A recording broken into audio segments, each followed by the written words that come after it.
Many young people today say they believe in socialism.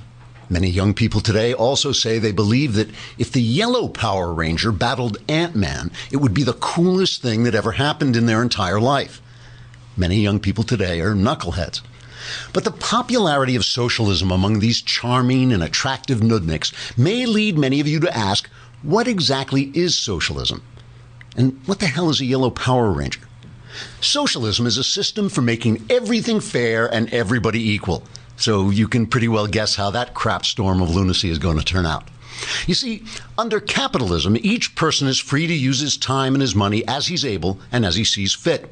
He can use his time to learn a skill which makes him valuable to others, or he might take university courses in social justice and become a completely useless pain in the buttocks. If he does learn a skill, he can use it to earn money, which he can then spend in any way he wishes. If another person has used his time to invent something cool, like, say, an iPhone app that can see through women's clothing, that'd be really cool. Oh, sorry. Then the people who earned money can spend the money on the app, and then the app inventor gets to be rich. Meanwhile, the pain in the buttocks who studied social justice and is therefore of no use to anyone doesn't make any money, which is when he starts to say, hey, let's have socialism. See, under socialism, the money you earn and the time you spend earning that money do not belong to you. They belong to the state. Instead of you deciding what to do with the money you earned, the state takes the money away from you and gives it to people they think should have it, so those people can study social justice and be no use to anyone and then demand more money. Now, you may say, I earn the money. What if I don't want to give it to the state? Then the state sends policemen with guns to your house to arrest you and take your money. That's why the people who believe in socialism are usually the same people who want to make sure you can't own a gun so they can rob your money at gunpoint without your fighting back. You see, under socialism, wanting to keep your own money is called being greedy. Taking other people's money is called being generous. Pretty funny, huh? Under socialism, making yourself useful to others becomes much less worthwhile since you can't make money at it. That's why in socialist states, the really clever people don't do useful things like farming or science. They work for the state, where they have the power to take your money and even keep a little on the side for themselves. Ultimately, under socialism, there's a great big state, but no farmers and no doctors, so everyone starves and dies. Once everyone's dead, they're finally all equal. So socialism works. So, hooray. Trigger warning, I'm Andrew Klavan, and this is The Andrew Klavan Show.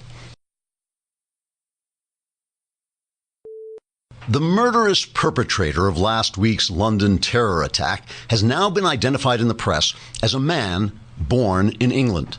The BBC, ABC, Reuters, and the New York Times, a former newspaper, all headlined the fact that the terrorist was a native of the UK. The Kent-born UK native Englishman is named Khalid Massoud, an old Anglo-Saxon name meaning Allah will destroy every unbeliever, which is what they used to say back in Anglo-Saxon times. The savage act of violence by this British-born British man from Britain raises some questions. Are the British naturally violent? And what was it in particular that moved this Englishman from England to commit such a brutal act on his fellow Englishmen? Was it something in the fish and chips that set off a bizarre chemical reaction in Mr. Massoud's brain and caused him to turn away from watching football on the telly in order to murder his fellow Westerners in the name of Allah? Was he just sick and tired of wearing a derby and carrying an umbrella all the time? Or saying silly-sounding British things like what ho, or dash it all, or Allahu Akbar? Or was he inspired to violence by some particularly triggering episode of Downton Abbey or the latest BBC adaptation of Pride and Prejudice? In fact, we may never know this UK-born British Englishman's peculiarly Anglican motive for this British act of English savagery.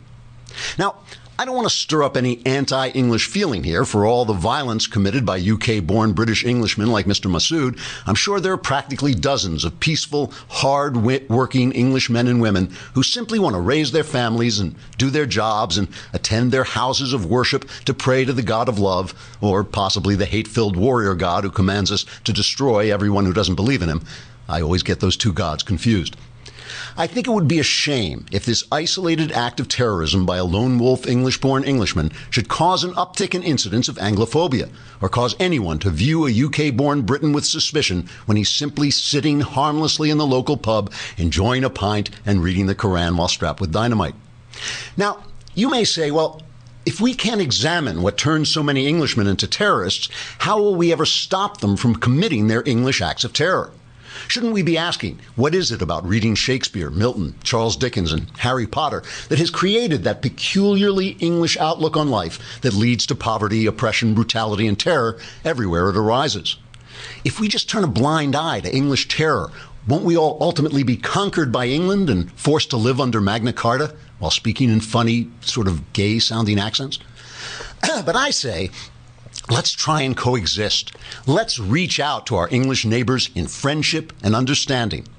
Just steer clear of the Islamist ones, because those guys will kill you. Trigger warning, I'm Andrew Klavan, and this is The Andrew Klavan Show. Yesterday, I mentioned this rape in Rockville, Maryland, this horrible, horrible rape of a 14-year-old girl in her high school, by two grown men, essentially. She was 14, they were 17 and 18. I think they dragged her into the boys' room and just brutalized her. One of them here illegally. This is not being covered. Yesterday I had an instinct it wasn't being covered, and I couldn't quite check it out. I couldn't quite get the facts. But now I've got newsbusters backing this up. The big three networks of ABC, CBS, and NBC continued their shameful blackout into Wednesday night of the horrifying alleged rape of a teenage girl in a Washington, D.C. suburb high school bathroom by two men, including one here in the U.S. illegally. Instead, the pathetic liberal media that's shown no interest in the Rockville High School case complied with Rolling Stone in giving over 10 minutes of coverage to 2 days to the fake 2014 claim that a University of Virginia fraternity gang raped a female student. You probably remember that. This was this Rolling Stone thing they had to take back. So just listen to this one. Martha McCallum on Fox had this mom. There was a big meeting. They closed it to the press because the parents obviously were going out of their mind. Maryland is trying to pass this sanctuary law and they don't like this narrative, right? So they won't let anybody near the press. So, and this town, by the way, is a kind of a progressive town. It's not like a backward town or anything like this. Or I shouldn't say backward. It's not like a conservative, intelligent town, responsible town. It's a progressive. And here's a mom talking to Martha McCallum. And hear what she's thrilled about that the governor said. Well, it's amazing. Over the last couple of days, as all of us parents have found out more details about what's happened, we've all been just absolutely shocked because we need to know how this happened, but not to place blame on the school system or anyone else. We can do that later. We want to make sure that we know how to prevent these situations in the future. Our governor came out today and he used very strong words. He used the words that I need to hear and so many of the parents here need to. If you look behind me and you see these parents here in this parking lot here, Governor Hogan used the words that I want to hear, not the washed down language that we heard from the last administration and what did he say? The blame where it is. He used the word illegal immigrants. He wanted to know why these men were here with our children. She wants the truth. She wants people to speak the truth. We had a president for 8 years who wouldn't say Islam in connection with terrorism, as if terrorism were just some sort of general thing that fell out of the air. Who kept saying no religion sanctions the death of the murder of innocents. Who says? Who says? There have been plenty of religions that sanctioned the death of immigrants, and Islam established itself as a religion of conquest from the very beginning. Here's this woman, all she wants is to hear somebody say the damn words. Why? Because once you say the words, there's nowhere to hide. Once you say the words, then it becomes clear how bizarre this philosophy is. This philosophy of not that somehow we can lie reality into submission. Somehow, if we say that all cultures are the same, all cultures will be the same. Somehow, if we say that these are undocumented workers, I mean, they're undocumented because they're illegal. That's why. That's why. Somehow it's not a law. It's not that they're all bad people. It's that they've all done an illegal thing, and we have the right to our laws and to enforce our laws to protect ourselves. It is why some of us, even though, listen, I really have loved what Donald Trump has been doing since he took office. And I don't pick him apart if he goes this way and that, some small thing that I don't like, or this isn't good enough or whatever. I like the fact that he is moving in the right direction. It's like, Jesus said, if your feet are clean, then you are clean. And to me, that means if you're walking in the right direction, you're doing the right thing. But it is why some of us, even now, even with Trump doing a good job that we like and approve of, it is why some of us see a moral hazard in his loose talk and in the way it undermines the truth, and I'm not picking on him about this, because I think he is largely, a lot of times I understand what he's trying to say, but he talks like a guy at the water cooler, and now he's president. Now he's the president of the United States. So what he says is news, and he's got to learn to be very specific. So here's this new thing that comes up yesterday. Really interesting story. Devin Nunes, the chairman of the House Intelligence Committee, the Republican chairman, breaks the story that, in fact, he feels now that there was some surveillance of Trump, even though it was legal surveillance and Trump was caught up in the surveillance of other people. In other words, there was no wiretap on Trump, as Trump sort of said. Other people were wiretapped, and he was caught up in it. Here's Nunes. So first, I recently confirmed that on numerous occasions, the intelligence community incidentally collected information about U.S. citizens involved in the Trump transition. Details about U.S. persons associated with the incoming administration, details with little or no apparent foreign intelligence value, were widely disseminated in intelligence community reporting. Third, I have confirmed that additional names of Trump transition team members were unmasked. And fourth and finally, I want to be clear, none of this surveillance was related to Russia or the investigation of Russian activities or of the Trump team. The House Intelligence Committee will thoroughly investigate surveillance and its subsequent dissemination to determine a few things here that I want to read off. Who was aware of it? Why it was not disclosed to Congress? Who requested and authorized the additional unmasking? Whether anyone directed the intelligence community to focus on Trump associates, and whether any laws, regulations, or procedures were violated. All right, we're going to talk some more about this, but I've got to say goodbye to our friends on Facebook and YouTube. Come on over to thedailywire.com. You can hear the whole thing, and if you subscribe for a lousy $8 a month, you could watch the whole thing right there on the wire. You wouldn't have to bounce around like this. And if you subscribe for the year, we will send you Michael Knowles' book, Reasons to Vote for Democrats, a completely blank book. And if we run out, we'll just send you paper, But and it's, what is it, number 9 you said on Amazon? It was number 1. This is incredible. This is one of the trolls of the decade now. I mean, it is. Knowles is like a king troll. He's like he could hide under a bridge and kill billy goats or something. All right, come on over to thedailywire.com.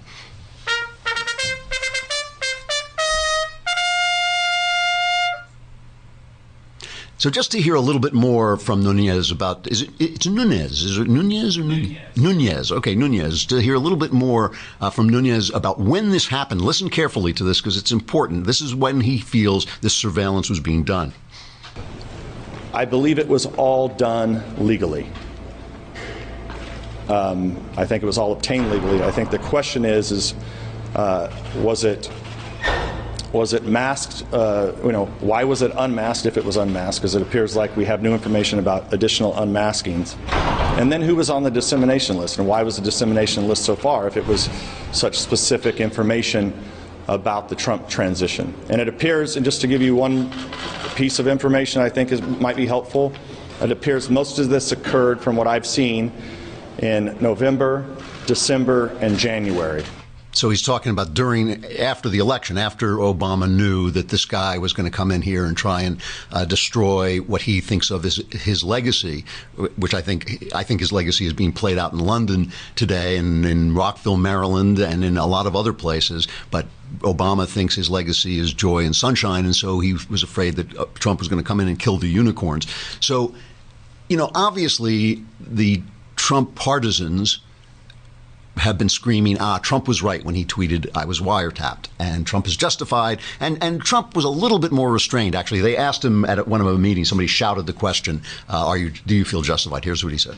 Do you feel vindicated by Chairman Insidious? I somewhat do. I must tell you, I somewhat do. I very much appreciated the fact that they found what they found. I'll tell you who was justified.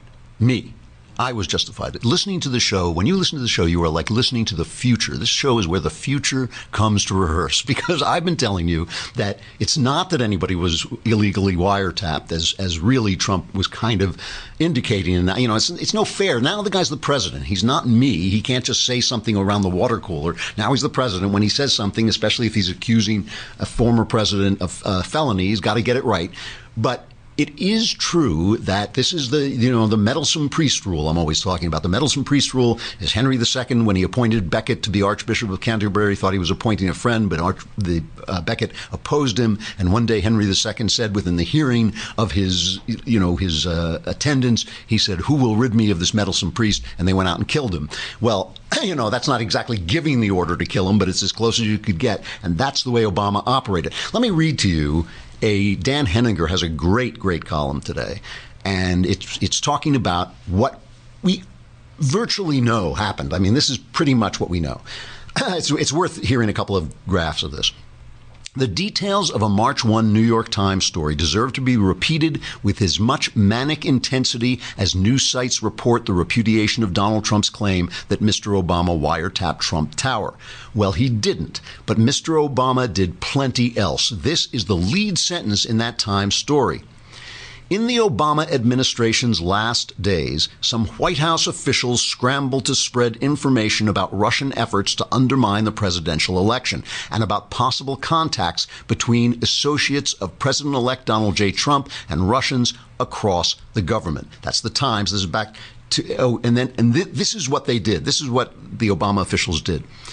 According to the New York Times, at intelligence agencies, there was a push to process as much raw intelligence as possible into analyses and to keep the reports at a relatively low classification level to ensure as wide a readership as possible across the government and in some cases among European allies.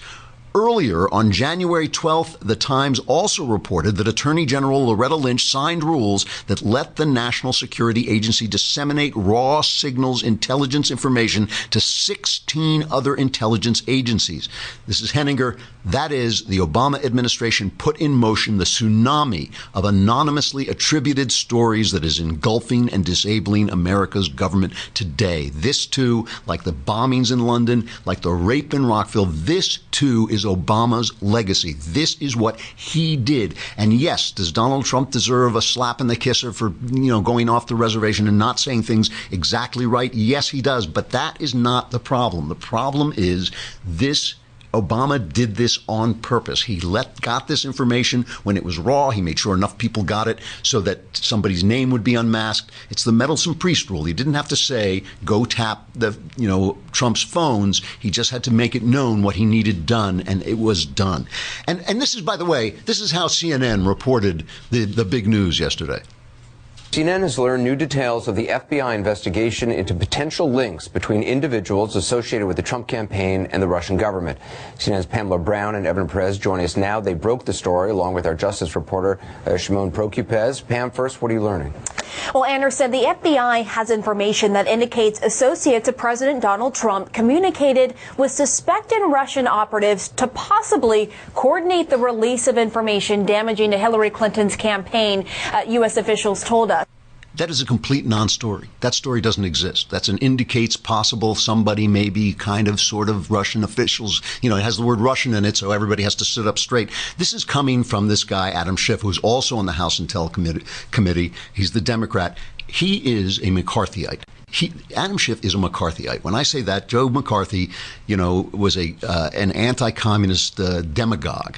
And people, including my friend Ann Coulter, sometimes hold him up and say, well, there were communists in the in the government, and there were communists in the government, but Joe McCarthy made it harder to fight them by lying and by building himself up and all this stuff. And one of the things he used to do is say, I'm holding an envelope in my hand with the names of 50 people in the State Department who are, communists or whatever he would say. He would just hold the envelope up. That is what Adam Schiff has been doing with this Russian garbage. Here's a cut of him on Chuck Todd's show doing what he does. I can't go into the particulars, but there is more than circumstantial evidence now. So, again, I think... So you have seen direct evidence of collusion? I don't want to go into specifics, but I will say that there is evidence that is not circumstantial and is very much worthy of investigation. So that is what we ought to do. I'm holding in my hand, evidence of collusion and all this stuff. And this is really is wrong. And I think, look, what Nunes did was questionable in some ways because he hasn't released the information, but he is indicating his indications are a lot more specific, and I suspect will get more specific. He is moving in a certain direction. If he doesn't have anything, if he doesn't have the goods, then he's being just as bad as Schiff. But I don't believe that. I've watched the guy. I just don't believe he's doing the same thing. Schiff will say anything, and what he does is he says enough stuff that sounds bad. Evidence of collusion, evidence of this. We suspect this is really after all these people, including the head of the NSA, said there was no evidence. They've been investigating this since July. There's basically kind of a civil war on the Intelligence Committee. One of them is bringing out information that may justify Trump, and this guy's bringing out what he says is information that may vilify Trump. But it's all spy versus spy kind of stuff in our government. And what I'm saying is it's on us now. It is on us now to seek the truth, to not immediately scream, yes, Trump was justified, to not immediately scream, Trump was is a Russian spy. It is on us now to seek the truth and to hold these guys responsible. If they have lost the narrative of truth, because that's also Obama's legacy, not believing in the truth anymore. If they have lost it, we have to keep it. We have to keep it, and we have to hold them to it. Because otherwise, it's just this. It's just this stuff. People shouting at each other and screaming, I was right and you were wrong and all this stuff. All right, let's bring on Billy, because he's going to talk about some more threats to the freedom. The reason that we kind of do ask people, and especially young people, to stand up a little bit, not to throw yourself in front of a train, but to take some of the hits that come with integrity. Billy Hallowell, terrific journalist. I met you on The Blaze. We were on the Glenn Beck's thing together, but you've written for just everywhere from HuffPo to WAPO. Your new book called Fault Line, How a Seismic Shift in Culture is Threatening Free Speech and Shaping the Next Generation. Let's hear it, Billy. How bad is it? Look, it's bad. It's bad. I think, we're in a tough spot right now. I think culturally what we're seeing happen, and the last 5 years especially, we've sort of gone into a chaotic spiral, I think, of relativism. That's the real problem. We've got a lot of people culturally, more than half the country, who say, you can decide what you believe truth is, or whatever culture can decide what they believe is true for them. We've got 51% of millennials saying truth is relative. I mean, that is terrifying. These are people who are 18 to 35, right? This is the future of this country. So I think Josh McDowell actually said it best. He was one of the people I interviewed for the book. He said, we have experienced a profound lostness of truth. Mm-hmm. And I thought, what a simple way of saying, where we are right now culturally. So that's where we are, I think, at this point. So how do we get there? I mean, I keep hearing this phrase, the girl who was just suspended from The Blaze for supporting abortion said, I had to speak my truth. And you think what? My truth, your truth? So how do we get here? How did they sell this? I mean, relativism doesn't make any sense. So how did they sell it? I think it's been a very slow churning process, right? I think it's the media, it's Hollywood, it's universities. It's the three, areas of society that we've all talked about the most. We tend to look at each of them individually. We complain about things when we see anecdotal examples happen. But collectively, when you look at all three, the left, secularists, they have dominated all three of those. And we've gotten to a place culturally with technology that, look, if you're not going to church on Sunday, if you're not taking your kids to church on Sunday, they are literally only learning from Hollywood, the media, and universities. And so that's why I think we've seen this really kick up into high gear, and the problem's metastasized since maybe 2000 because technology has increased. And so you're up against a really hard battle trying to keep certain information, certain images out of your home, with the increase of technology. So I would say that's where the focus is. That's where the real problem has been incubated and created. So you're essentially saying, though, just to not pass over this, you're saying this is a religious problem. You're saying this is an assault. You know, last night I was talking to Dennis Prager, and Prager said, if there is no God, then murder is okay, which I believe. I believe that's right. I do not believe you can get to the place where you say murder is an absolute wrong without belief in God. So what you're saying is these three things, the media, news media, basically entertainment, and universities have been eroding faith. Is that a fair? Absolutely. Yeah. Absolutely. And look, we can look at all the statistics in the world. I think a lot of us as conservatives and or Christians, you want to jump in, you want to have a discussion about these issues, right? But you don't have the information. You don't have the statistics. That was one of the things with Fault Line that I wanted to do. I wanted to give people, here are the stats. Here's what journalists believe. I mean, how many people know that Pew did a study in 2007 and asked reporters how often they go to church? We know that only 8% of national reporters, and that question hasn't been asked again, go to church weekly or synagogue weekly. 8%. I did not know that. That's an amazing stat. Okay.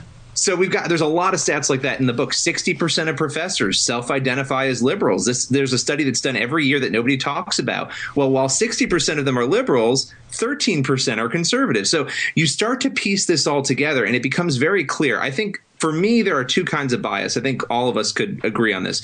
Overt bias, where people go after, the media goes after somebody, they go after an institution. And then there's the covert bias that even the people responsible for it don't realize is happening. And I think that is a lot of what happens in media. The ignorance, not understanding Christianity, not understanding culture, and not really getting what conservatives believe. That contributes to the biggest, I think, areas of bias and problems that we see. Now, the problem is they don't necessarily believe they have that bias. So I wanted to try to shine a light on that. So, you know, one of the things that I find a big problem out here, and there are a lot of Christians in Hollywood, and we kind of gather in these secret meetings, you know, like in the catacombs of Hollywood, and talk about this a lot, is that what is considered to be Christian entertainment is pretty bad. You know, yesterday, my friend Michael Knowles, we were talking about the Shack.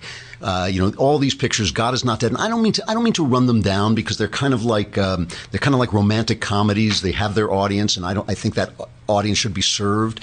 But you're never, ever, ever going to reach a non-believer with a film like God is Not Dead. I mean, they're just not going to watch it, and it's not going to mean anything to them. You almost have to be there.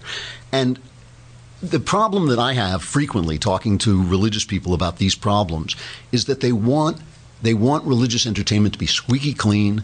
They want it to get to the Jesus of it all. We've been talking this week about Shakespeare, how he almost never mentions the Gospels, and yet he's filled with gospel wisdom.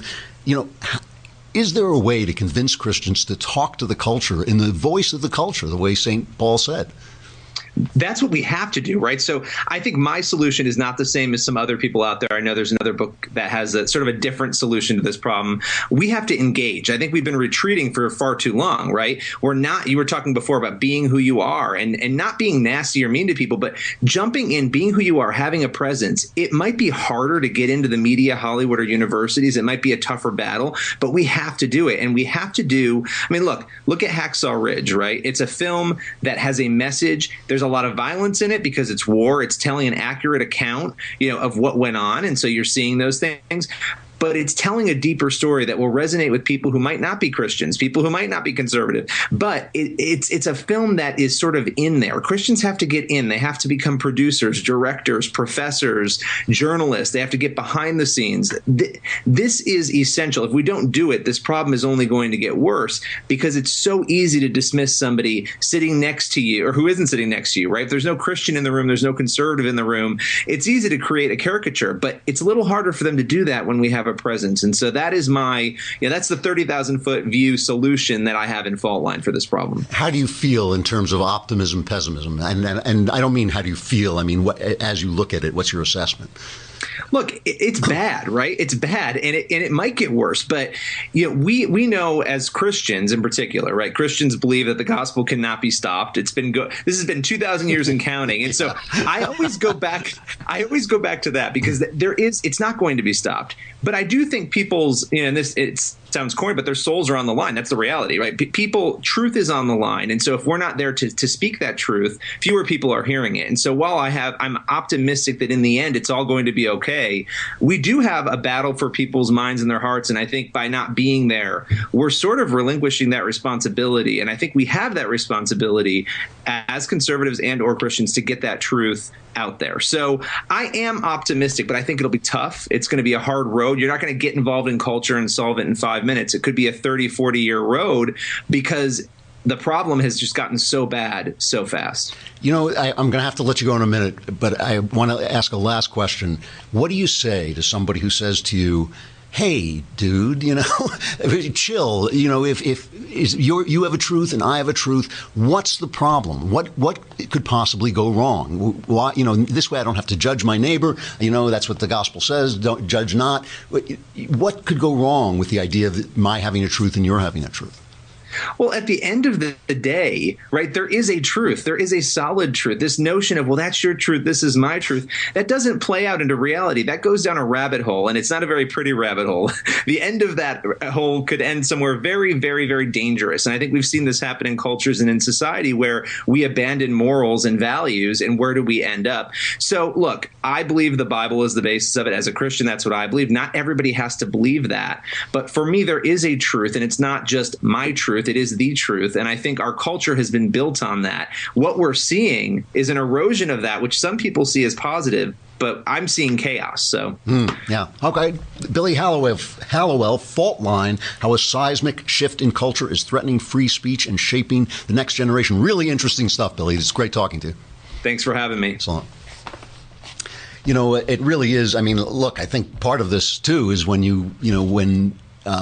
these Islamists sweep into Europe and it is a relativist, not post-Christian culture. They have no argument. They have no argument against the people saying, how can you bar these people? How can you bar them? Because they don't say, well, because we believe X, Y, and Z, and they don't. And they believe the opposite, bringing down X, Y, and Z. When they take away the underlying logic of what you think, you're unprotected. You're unprotected in argument. I have to just tell this one quick story. I was reading a novel by the great German poet, novelist, thinker Goethe, right? And at the end of the novel, the last line was about two people were dead, and the last line of the novel was, and won't it be wonderful when they awake and see each other again? That was the last line. And then I was reading the afterword by this college professor, and he said, well, that's just a fantasy. That'll never happen. And he was telling me that that's what Goethe meant, when Goethe clearly meant, one day they will awaken. And this guy just wanted to erase that. He wanted to erase it. And I see this from everywhere, from academic stuff to Sports Illustrated. Do I have to say goodbye to Facebook? Yeah. All right, I got to say goodbye to Facebook and YouTube. We kept you there, but come to the Daily Wire and hear the rest at dailywire.com and subscribe so you can be in the mailbag tomorrow.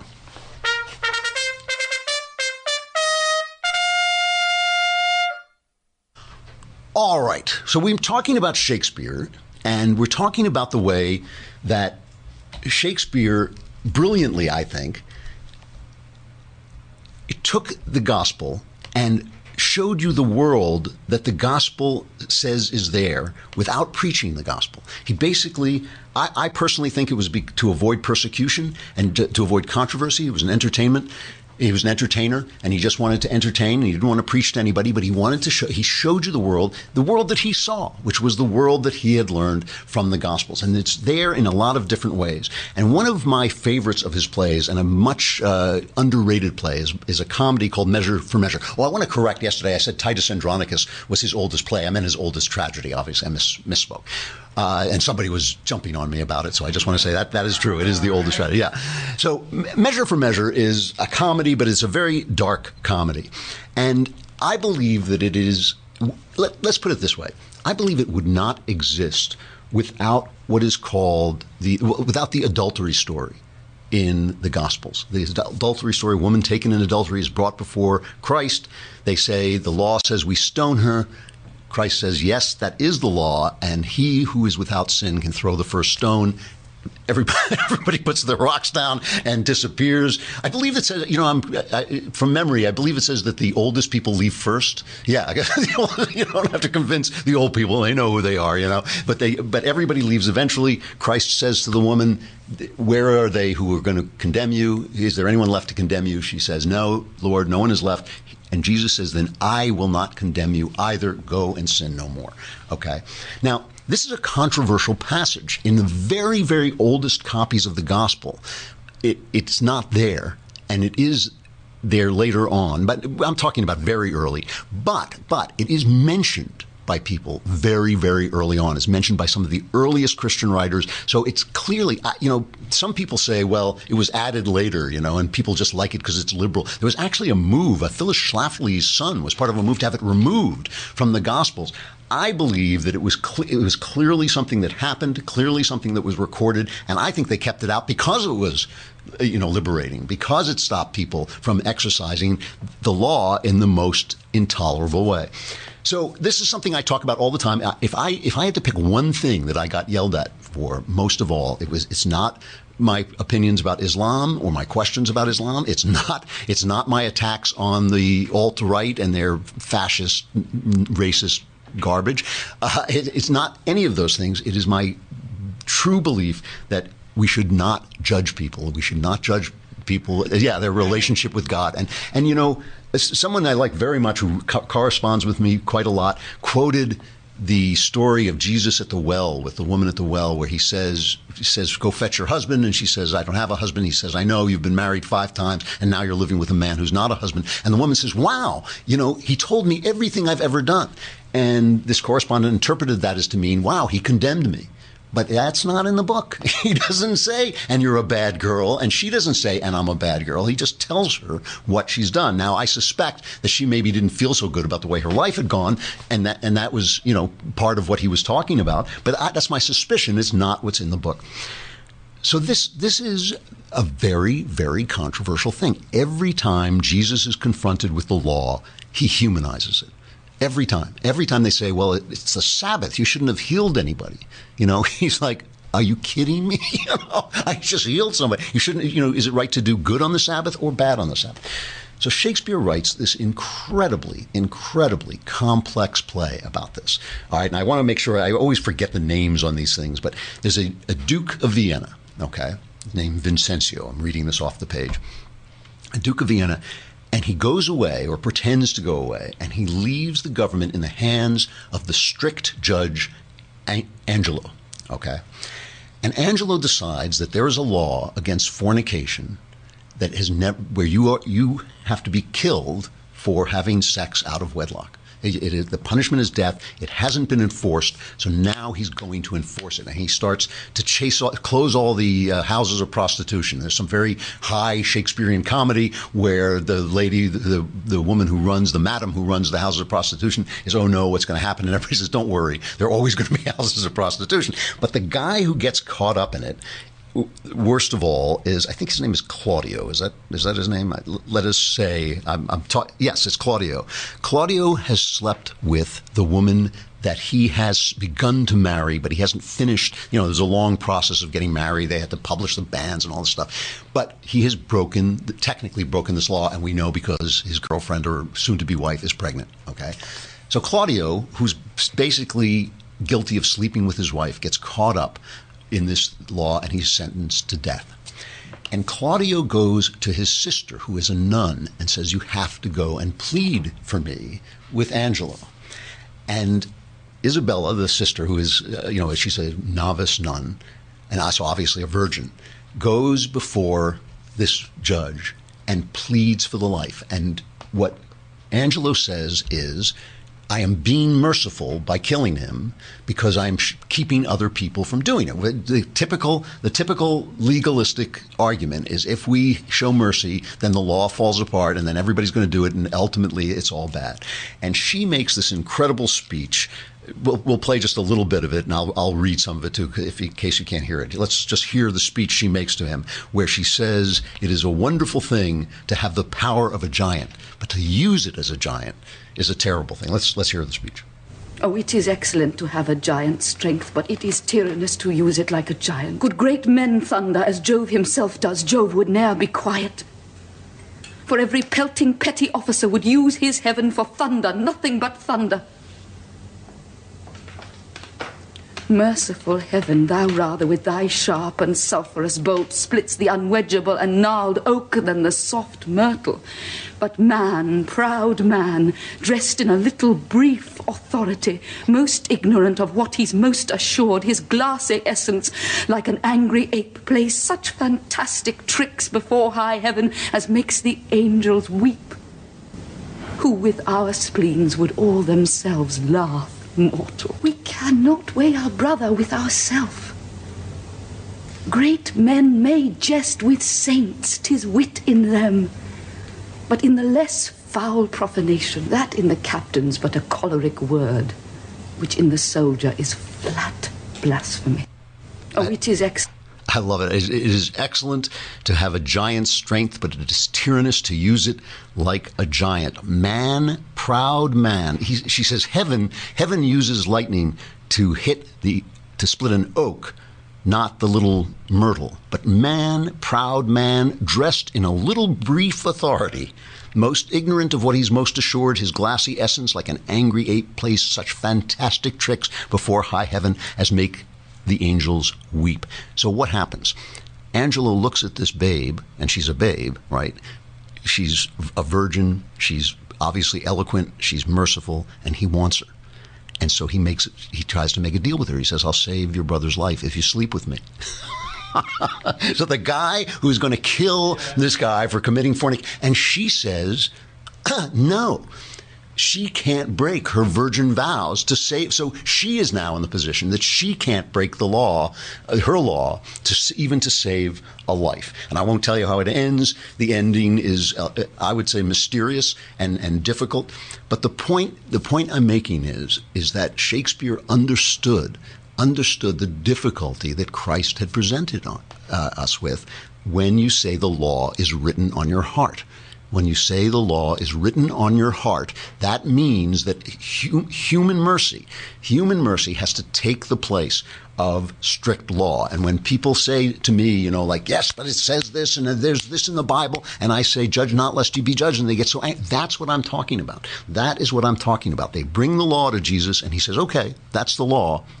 Let he who is without sin throw the first stone. And Shakespeare works out the ramifications. And I'm sure he was thinking of it, but I can't say that for sure because nobody knows anything about Shakespeare. But I'm sure at least he was affected by this because this doesn't exist in pre-Christian culture. This kind of idea does not exist in pre-Christian culture. The closest they get to it is the play Electra, in which a woman sacrifices herself for family for personal gods over the state, which is a really fascinating play. But this is a clearly formed by Christianity and formed by the gospel look at the needs of the law and the needs of mercy.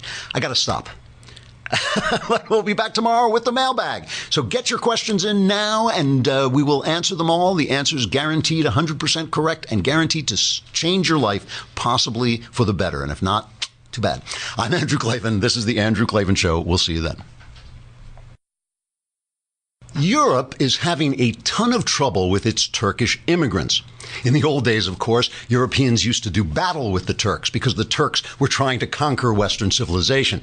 Nowadays, Europeans actually invite Turks to sweep into their countries in droves because things have changed. The Turks are still trying to conquer Western civilization, but Europeans are now weak and stupid.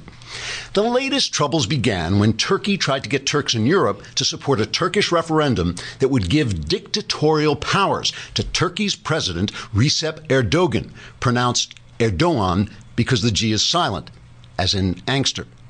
Until recently, Turkey had been slowly modernizing because of the secularizing reforms instituted last century by Mustafa Kemal. Kemal is usually known as Ataturk because of all the people shouting, "Ataturk, you instituted secularizing reforms." Unfortunately, these reforms have been gradually eroded by President Erdogan, pronounced Erdogan, because the G is silent, as in whiz. How come you're eroding all those great reforms? The Turks tried to gin up support for the president's most recent power grab by staging rallies in European countries. But the Europeans shut down the rallies because they were afraid they would lead to riots and threats of holy war. To prove these concerns were unfounded, the Turks rioted and threatened holy war. The Europeans put down the riots, which angered President Erdogan, which is pronounced Erdogan because the G is silent, as in hottest. The Turkish president accused the Europeans of being Nazis, which the Europeans generally don't like because some of them actually used to be Nazis, but are now pretty nice. What's more, Turkish hackers spread the Nazi accusation by hacking them into very important Twitter accounts, like those of Justin Bieber, Amnesty International, Forbes magazine, and myself, which made me feel like a very important person who was accusing the Europeans of being Nazis, even though they're now pretty nice. Geert Wilders, a hardline anti-Islamist with amazingly gigantic hair, hoped that he would ride the Turkish troubles to election as the Dutch prime minister. Wilders had promised to de-Islamize the Netherlands, but his election bid was rejected because the Dutch apparently prefer to Islamize, and also the big hair was considered a negative. All the same, the Europeans do finally seem to be debating whether letting Islamists sweep over their countries, rape their women, kill their men, and destroy their culture is really as good an idea as it sounded when they first thought of it. On the one hand, the EU recently enacted a ban on headscarves in the workplace, feeling Muslim women should be treated fairly at work before returning home to be chattel again. On the other hand, Germany's Angela Merkel recently bowed to Erdogan's request that a German comedian be prosecuted for insulting the Turkish president. Personally, I'd have told Erdogan to et stuffed. The G is silent. Trigger warning, I'm Andrew Klavan, and this is The Andrew Klavan Show. Best-selling cultural correspondent. What's the name of this book again? It's Reasons to Vote for Democrats, a comprehensive guide. And it's still on the bestseller list, isn't it? It is, yeah. We're in the top 10. So we were in the top 1 spot for over, I think it was 11 days. Yeah. Then we were in top 10 for 3 weeks. And we're still in like the top 20 or something like that. So. And you said on Twitter that you were going to make an announcement. Have you made that? I don't want to give it away, but I am actually contractually unable to say the next level of this joke at the moment, but I promise you, it is so funny and absurd. I can't wait. Stay tuned. All right, I can't wait. You are. We were not worthy to be in the room with a troll of your level. I mean, you have actually. I want you to come in next time with your hair orange, pulled up like a.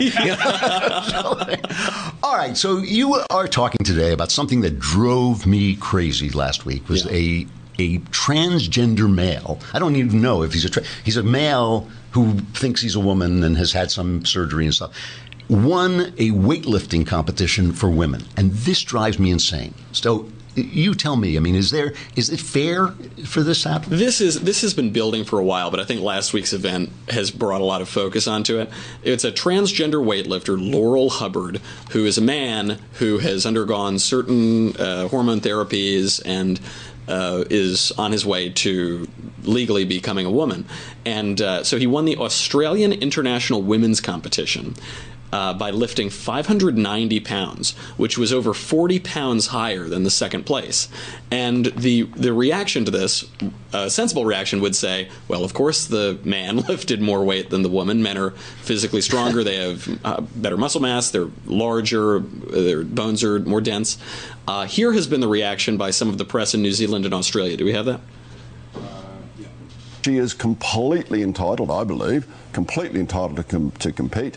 And anybody who says otherwise is either being, I think, very prejudiced, which is the main thing I would imagine, or just jealous of the fact that maybe this woman has come along and she's better than the female competitors. She's better by a long way. By a long way. You can cut it there. Better by a long way. By a long way, yeah. Well, if you think that men should not be able to compete in women's sports and win because they're more athletic, you are a prejudiced. You're a bigot. It's amazing to me.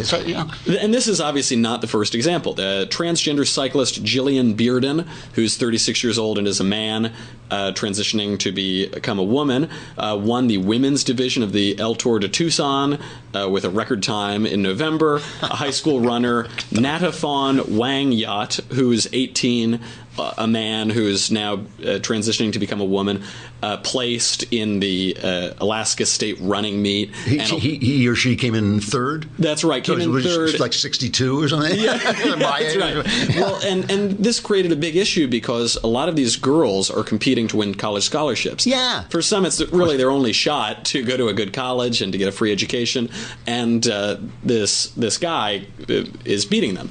And then, of course, the biggest example of all of this was the transgender MMA UFC athlete Fallon Fox, who's born a man, and he gave his female opponent a concussion and actually broke her eye socket 2 years ago. Lord, yeah. So here is so Tamika Brents was the person whose eye socket was damaged, and she said afterward, "I've fought a lot of women and have never felt the strength that I felt in a fight as I did that night.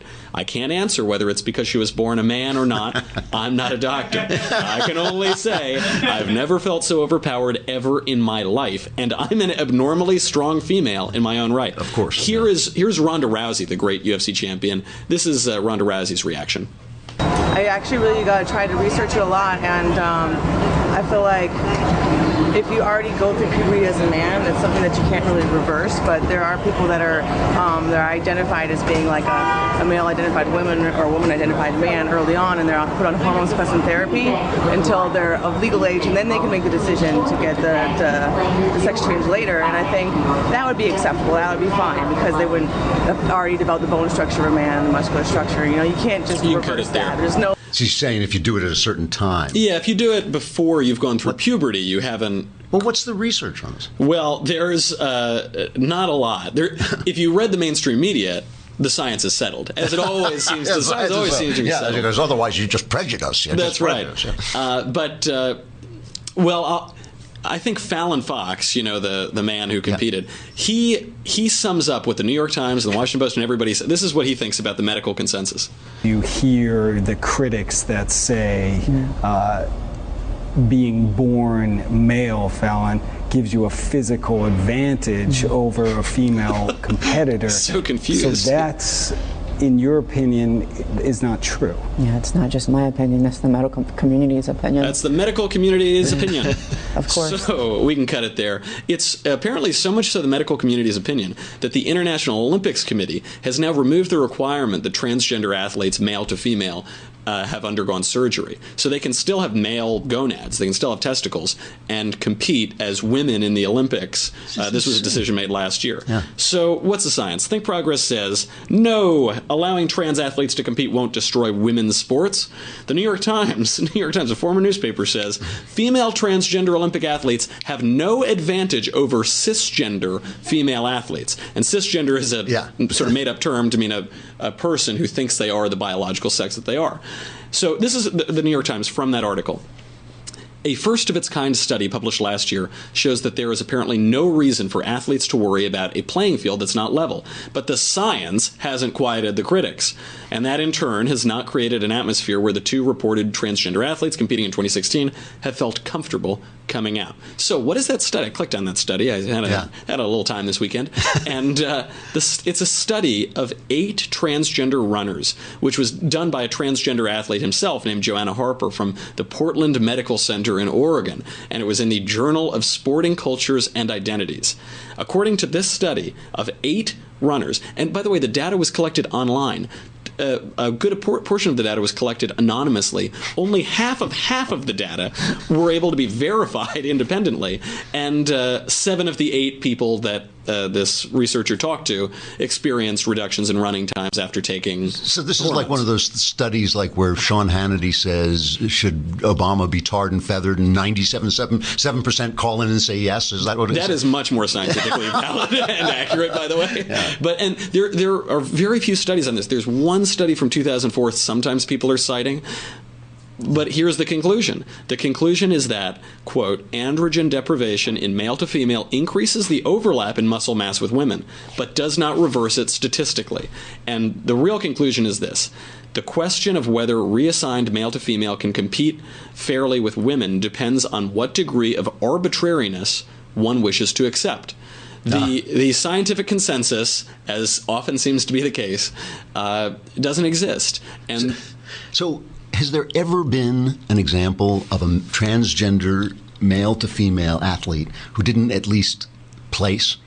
Not that we've seen. I don't think ever. And really, the examples that we're seeing are men who are competing as women beating by leaps and bounds. Right. It really does stink. I mean, it's amazing how the left achieves the opposite of everything they set out to achieve. Every single thing, not just different than what they said. It's not like they missed the target. It's always 180 degrees off. That here you have women. They've done all this stuff with Title IX, which I think is an unfair rule to make sure there's women's sports in every school, right? And they force all these schools to have women's sports. So now you have girls who are interested in sports, and it's good, clean, healthy fun. It's how they get scholarships. It's how they socialize and all this stuff, and they work so hard. I mean, I know girls, people's daughters who've really been good athletes. They work so hard, and these guys just come and take it away from them to make a point. Well, it's because they begin with premises that are absurd, so they end up at conclusions that rebut their own premises and their own goals. And